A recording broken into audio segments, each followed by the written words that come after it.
David, based on your historical explanation of Prospective, I understand that you're trying to introduce a new way of thinking where the students, beyond mere observation, will be trying to identify patterns in life or in reality.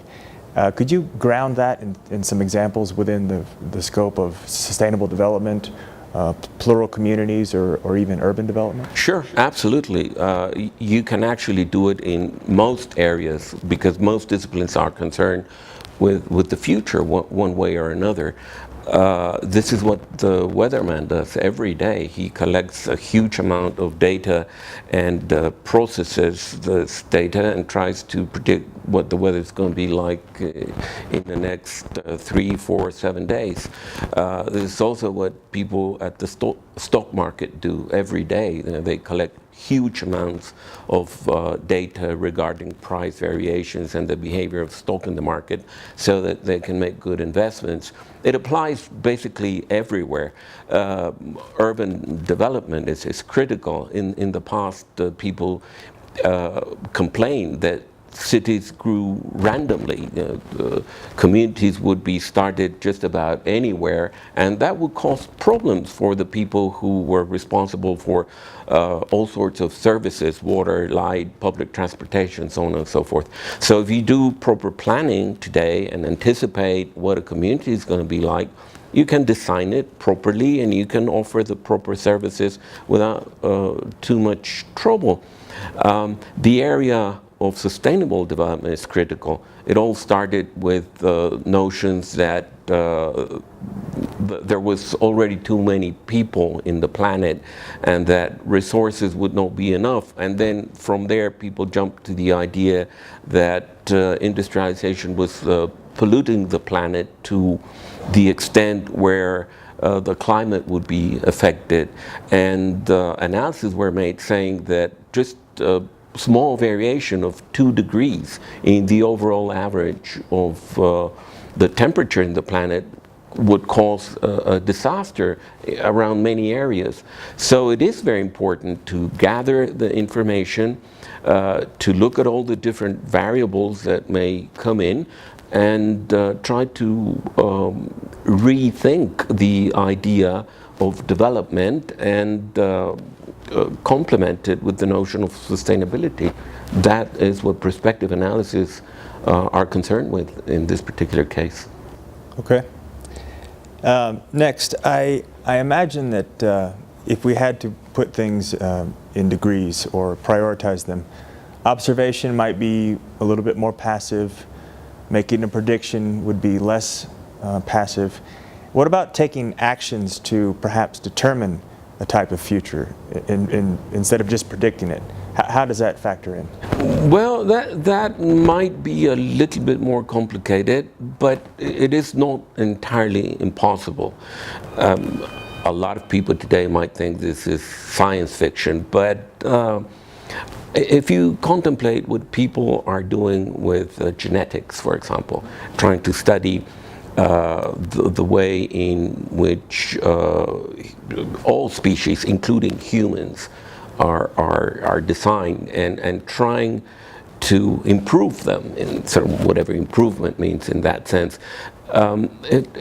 It's a work of engineering based on this practical observation of evolution as a process, and trying to intervene in the sense of making use of all the information that we have gathered historically and try to improve things, from seeds that we cultivate for food to humans themselves. Great. It seems that your answer is hinting on political implications, Absolutely. Which brings me to my final question, perhaps a little bit more abstract. Communities, large cities, mega cities are becoming the norm, and these cities are inevitably going to be multicultural, plural. How would encountering different ways of thinking affect the analysis or affect the approach of the class? Well, that is definitely a very interesting question. Again, probably at this stage, people would tend to think that the answer would be based more on speculation than actual prediction. I have to say that prospective analysis is not mere wishful thinking, nor willful thoughts. It's more based on statistical probability. What we try to do is based on empirical evidence and mathematical interpretation of the behavior of variables. So there is room for speculation, especially when it concerns human behavior, but the notion is that patterns of regularity are also visible in that area, and that given the proper time and the amount of data regarding this aspect of reality, we can come to the point where we try to create the conditions for more livable communities, and that's the goal. Okay. So it would seem that even though we have a variety of different ways of thinking, the common denominator, or perhaps the common language, would be more scientific, math, data, and that would override any sort of cultural differences, perhaps? Well, most of these elements in the approach is based on general systems theory, the behavior of complex systems.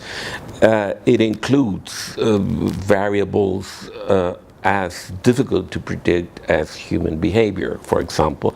Yes, but you're right in the sense that what we're trying to do is build a basis of interpretation of the data, which, even if it makes room for variation or mistakes in that sense, it comes close to giving us the possibility to anticipate things in a way that it allows us to know what to do.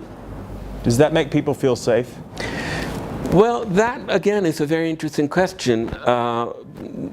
Studies have been made in the sense that uncertainty is probably the most worrying thing for human beings. There was a study done 2 or 3 years ago where people were asked a number of questions. What would they prefer to have?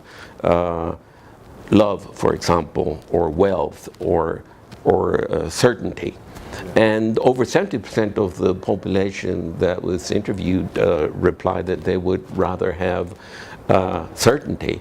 Over love? Over love, yes. And even over wealth, because certainty would create the grounds for them to build from the bottom to the top and can have everything else. That's fascinating. Will the students be exposed to these kinds of questionnaires where they can perhaps prioritize expectations?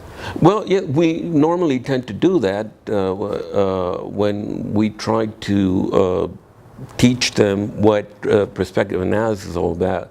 We do all kinds of exercises, and one of them is indeed trying to make them create a personal scenario of what their life would be like in 5 years. So we teach them, okay, you're going to try to build a scenario of how do you see yourself in 5 years, and we give them some of the variables. Will you be married or not married? Will you be working or pursuing postgraduate studies? Will you have children or not have children? And on the basis of those variables, they try to elaborate what their life would be like under these different circumstances.